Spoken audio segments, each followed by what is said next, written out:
Welcome to today's episode of Elevate Your Marriage Radio. I am Edward Lee, Christian marriage coach and author for the last 17 years. Also pastor of the Longview Bible Church here in Owings Mills, Maryland.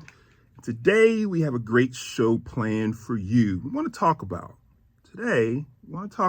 anger and negative emotions in marriage. We'll talk about anger and negative emotions. This might be that episode. This might be that show. You say, nah, we're good. We don't need to talk about it. But I'm going to tell you, anger seems to come up at the strangest of times. Negative emotions. A lot of times we just kind of pacify it. We just kind of allow it to linger. And today I want us to leave this time together being reminded that when it comes to how we respond to anger, we have a choice. You can choose how you respond when negative things, negative emotions, whether they stop by for a visit or if they take up long-term residence in your relationship. You have a choice when it comes to negative emotions in your marriage relationship. But before I go too far, I want to remind you that there's a couple of ways you can connect with this episode. Again, one, obviously, we'll be here every Saturday at 2 p.m., 2:30 on Praise 106.1 FM here in Baltimore, or also praisebaltimore.com. You can check us out. You can check us out if you're a visual person and you would like to see what's going on as we are live on the radio. You can also go to our YouTube channel at Elevate Your Marriage on YouTube, and you can find us there. Subscribe. That way you'll know when new episodes are coming out. But also, podcast on Apple iTunes. You can go to Apple iTunes and check out this broadcast, this show. Again, if you missed anything, we're going to be dropping a lot of nuggets here today. And so if you miss anything along the way, feel free to go and check out this episode as a podcast on Apple iTunes or elevateyourmarriage.com, my website. You'll also be able to see us on Reels on Facebook. So there's many ways, many platforms, many formats where you can check out this episode. I just want to connect with you. So I want to share that. But also I want to let you know that there's a special show on the way. Special show. This is, I believe, our 4th episode here on this station. And so we're still getting our feet wet, still getting our feet under us.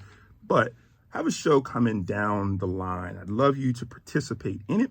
So if you have anything that God has done in your marriage that you would like to share, feel free to email me at edward@elevateyourmarriage.com. If God has done anything in your marriage, whether you're newly married, whether you're engaged, whether you've been married for 20, 30, 40 years, if you've seen God do anything in your marriage and you think and you know that it would be a blessing to share with others, I'd love to talk to you. Edward@elevateyourmarriage.com. You can also call in today as we get ready to jump into this episode on anger and marriage. You can call in at 443-380-2803. Now, last week, if you watched the show or listened to the show, I had my 15-year-old son with me.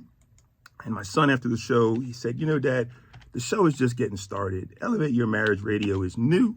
Maybe you're not ready for call-in yet. Because last week, we gave the call-in number, and we didn't get many calls. We didn't get any calls. But we're still growing here. And so I'm going to give you the number. If you feel led to call in, we'd love to talk to you, love to hear, love to connect with the message that we have today on this choice we have on responding of anger. 443-380-2803. But here's the story. Many of us, all of us, know of the story of David and Goliath. We've heard it, maybe even acted it out when we were 6 years old at our local church. We know something about David and Goliath. But here's something we may not know, something that may not be as popular, as familiar. And that is that after David killed Goliath, Saul, the king, was jealous. So much so that it says that he looked for a way to ensnare David. And his choice, his way, his method was to offer up his daughters to David in marriage. That's right, in marriage. And so at a time in, I think 1 Samuel chapter 18, verse 20, it is said that Michal, the daughter of Saul, and that's an interesting way of listing her, Michal, the daughter of Saul, always listed that way, never listed as David's wife, but Michal, the daughter of Saul, loved David. So much we can take out of this. I actually wrote about this in my first book, some 13, 14 years ago, Husbands, Wives, God, introducing the marriages of the Bible to your marriage. A lot that we can share, a whole chapter that I wrote on this. But today I just want to get on one nugget, one point that we want to lift up here. And that's this. In 1 Samuel chapter 18, verse number 20, Michal, the daughter of Saul, loved David. I've been blessed over the years. I've stood at the altar with over 150 couples. And one thing that I've never seen, things always start out with love. That's how it always starts out. But then when you get over to 2 Samuel chapter 6, the Bible says that Michal, the daughter of Saul, despised David in her heart. And in standing at the altar so many times with couples, one thing that I've never seen a couple stand at the altar and say, someday I'm going to despise you. In 1 Samuel chapter 18, it started out as love. By the time you get over to 2 Samuel chapter 6, it says that she despised him. And I have to wonder, every time I come across this passage, what happened? What changed? And perhaps we're familiar with this, we can connect with this in our own relationship because we see there's different places, different points along the way. I did this recently at our church, speaking to some of the men last week or two, and I asked, not by way of doubt, but in assuredness, what's changed? What are the things that have changed since the time that we got married to whatever point you are in your marriage now? And perhaps you too can identify that there's been some things that have changed, not all negative, maybe some positive changes as well. But from where we were when we stood at the altar to perhaps where we are now, I should say definitely to where we are now, some things have changed. In 1 Samuel chapter 18, it started off as love. By the time it got over to 2 Samuel chapter 6, it had been exchanged for despise, for not love, for less than love. We want to talk today, we want to think today about this choice that we have of how we respond to negative things, negative emotions that happen in our marriage relationship. It's easy to get angry. I never ask couples why they're angry or what, what's making them angry, because it really doesn't matter. We get to these places where we feel how we feel, whether I should be mad or not, whether I should be angry or not. That's really not even the story. The reality is I feel how I feel. I don't need a scientific study to tell me that I'm angry. I don't need anyone to co-sign or agree. I feel how I feel. And because of that, I act how I act. But we have a choice. We have a choice of how we respond. Several years ago, I sat in the parking lot of a hospice facility with a husband. He'd been married for 40-something years, more than 46, 47 years, somewhere in there. As we sat in that parking lot of that hospice facility, his wife was inside. A few short days from that point, she would go home to be with the Lord. It was evident what was happening to her in that moment. And that husband said something to me. I'm going to read it as an excerpt from my book, Angrily Ever After, just to make sure I get it correct. And he said this. He said to me, we spend too much time noticing imperfections in others rather than loving them for where they are. Husband of 46 years. His wife is inside, shortly going to see the Lord. And he came to this place of realization. We spend so much time noticing the flaws in our spouse instead of loving them for where they are. It's a powerful statement. It's a powerful, powerful statement. It's shaped me in a lot of ways to think about the end of my marriage relationship from where I am today. How do I want to live now for where I'd like us someday to be in the Lord? We spend more time being angry, noticing the imperfections in others than we do loving them for where they are. His husband was coming to the understanding that now, after spending so many years angry and frustrated and stuck, and maybe even being right at some points, because we can do that. We can be right in our marriage, and yet we can still be wrong. And here he was realizing that all those years of anger, all those years of frustration and feeling stuck and going back and forth about issues that in that moment really didn't seem all that big to him, didn't really seem all that significant to him, and realizing that there was nothing that he could do about it where he stood now. I want to remind you, we have choices. We can choose our response. We can choose how we handle things. Everybody ever see in the mall Auntie Anne's pretzels? Do you know the story of Auntie Anne's? The story goes like this. There's malls all over the country, all over the world. I think at one point she was in 40-something countries, 45 countries or something like that. We've all seen Auntie Anne's, and I can even attest, not only have I seen it, I've partaken of Auntie Anne's pretzels. Do you know the story of how that came about? Ann Beeler, in her book, tells of how she was in a very, very, very close-knit community, not too far from where I was raised in Lancaster, Pennsylvania, Amish country. And it was a time when her young daughter was accidentally killed by her sister. It really, of course, rocked Ann's world.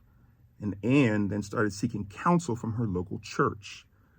And seeking counsel from her local church, she then came into a relationship. She was in a vulnerable spot in her life.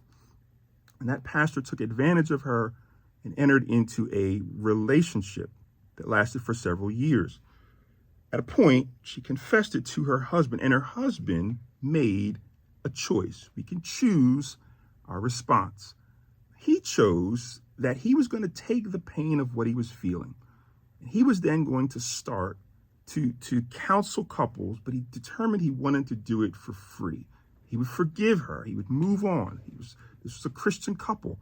And they determined that they would handle this by trusting in the Lord. And his determination, his choice, what he was going to do, was going to take his pain, and he was going to go into full-time serving of other couples, but he wanted to do it for free.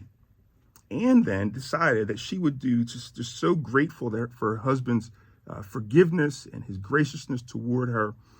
She decided that what she would do is that she would find ways to make it so that he would be able to do this ministry work of sharing with couples for free. So she found an old recipe for making pretzels, and she started selling them at local farmers markets and flea markets. And eventually she became Auntie Anne's pretzels in every mall all over the country and all over the world. What's the point? We can make a choice.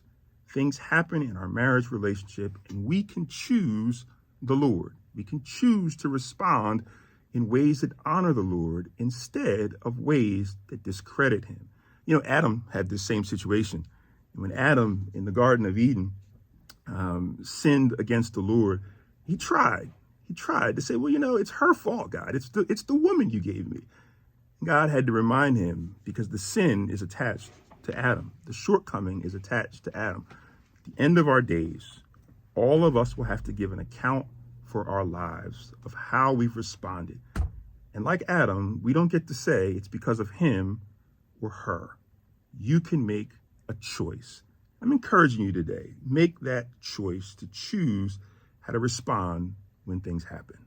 Again, if you feel led, if you'd like to jump into the call, I'd love to talk to you. 443-380-2803, 443-380-2803.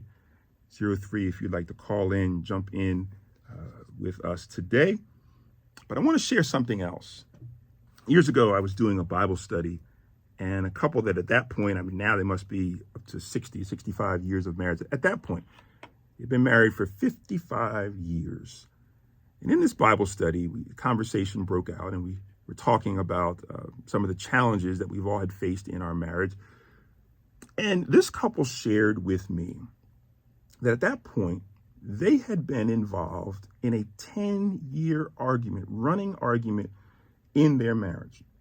And I know when you hear that, you think, wow, this must be really big. This must be like infidelity. This must have something to do with money. This must have something, what's the problem? 10 years worth of argument.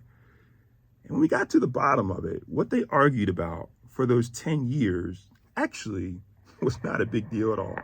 What they argued about for 10 years, what they went back and forth angry and fussing over for 10 years of their marriage was this: the color to paint the second bathroom.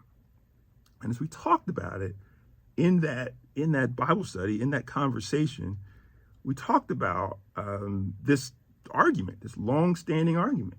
And here's what we came to understanding. Sometimes we just argue to argue. Sometimes in our marriage, we just determine to be right, right? Because when I ask them on a scale of 1 to 10, and I encourage you, take this into your marriage relationship. The next time you feel angry, the next time you feel frustrated, the next time you feel negativity welling up in you because of some kind of interaction in your relationship, I want you to use this same tool on a scale of 1 to 10. 10 being like earth-shattering, the biggest thing that can happen, the worst thing that can happen. On a scale of 1 to 10, how significant is this matter, is this issue to you? And what that couple said to me, I think to him it was a 2. To the husband, he said it was a 2. To her, it might have been like a 4 or 5. 10 years of back and forth and disgruntlement over an issue that on one hand was really just a 2, and at the highest was maybe a 4 or a 5. Sometimes we just want to be right. And I often say in your marriage, you can be right and you can still be wrong. The husband said, now to think about it, I don't even use that bathroom. I really don't care what color we paint the second bathroom. But here they were, wrapped in this discussion for multiple years on end about a conversation, a topic. When they took some time to think about it, it really wasn't that big of a deal. Are there things in our relationship today we're finding ourselves bantering back and forth over, tripping over as husband and wife? Really, it's not that big of a deal. On a scale of 1 to 10, how big of a deal is it? How important is it? Because when it comes to anger in our marriage relationship, we have a choice. We can choose that we can honor the Lord in how we respect our wife or our husband, even when we don't agree.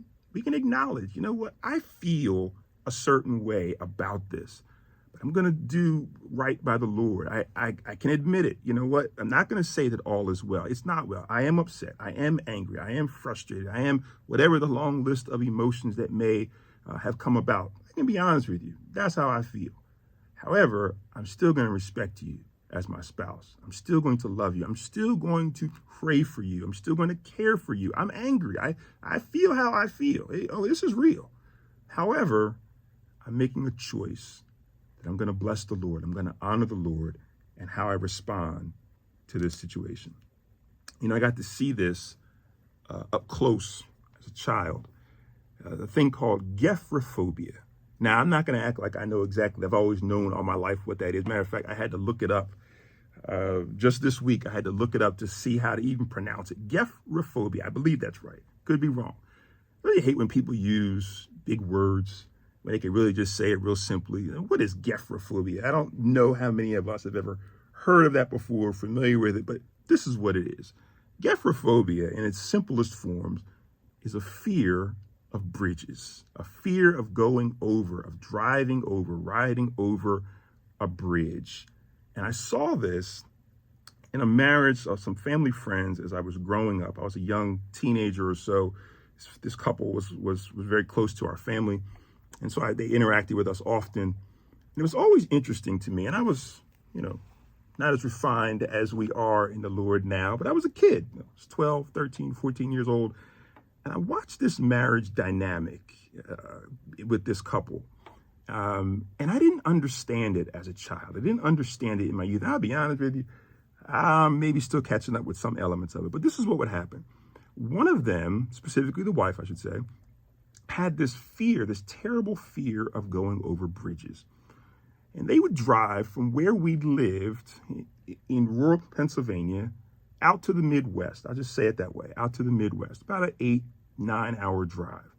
And in this 8 or 9 mile drive, what would happen was the husband would do the driving. The wife, in her fear, would just go to sleep. And he would drive for these multiple 8-9 hour trips. But he would do so in a way where he never had to go over a bridge because his wife had gephrophobia. She was deathly afraid, terribly afraid of going over bridges. And that as a kid, I always thought that was weird. I would say, again, you got to keep me in prayer here, guys. But I would say, if I'm driving I would say we have to get there the shortest way, right? Maybe we would even, think, you go to sleep, you wake up, we'll get there. But if I'm driving 8 or 9 hours, maybe I'm going to go over bridges because I need to get there the fastest way instead of taking country back roads and going over, out of the way for miles and miles on end. But then as I get older, as I think more about it, I think about the grace of the Lord.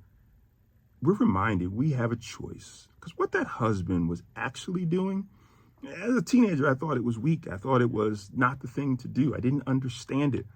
Maybe even now, maybe there's some alternatives, maybe some other ways that could have been handled. But in that specific case, what that husband was doing was he was honoring his wife. He was making a choice. That's a good opportunity to get angry. I got to drive extra miles because you have this thing going on. But isn't that what love is? Isn't that what grace is? Isn't that what marriage is all about? Realizing where we are, where our spouse is, and loving them where they are rather than insisting on our own way. And I'd love to hear from you. You can email me, edward@elevateyourmarriage.com, and tell me what you think about that. But that's what this husband did. That's what this husband did. He drove for extra hours, extra miles, just so his wife could be at ease, just so his wife could be at peace, because she had this terrible fear of going over bridges. If it was me, I would have chosen a more contentious route. I would have gone the way that got us there the fastest way. I mean that as a pun, that pun is intended, right?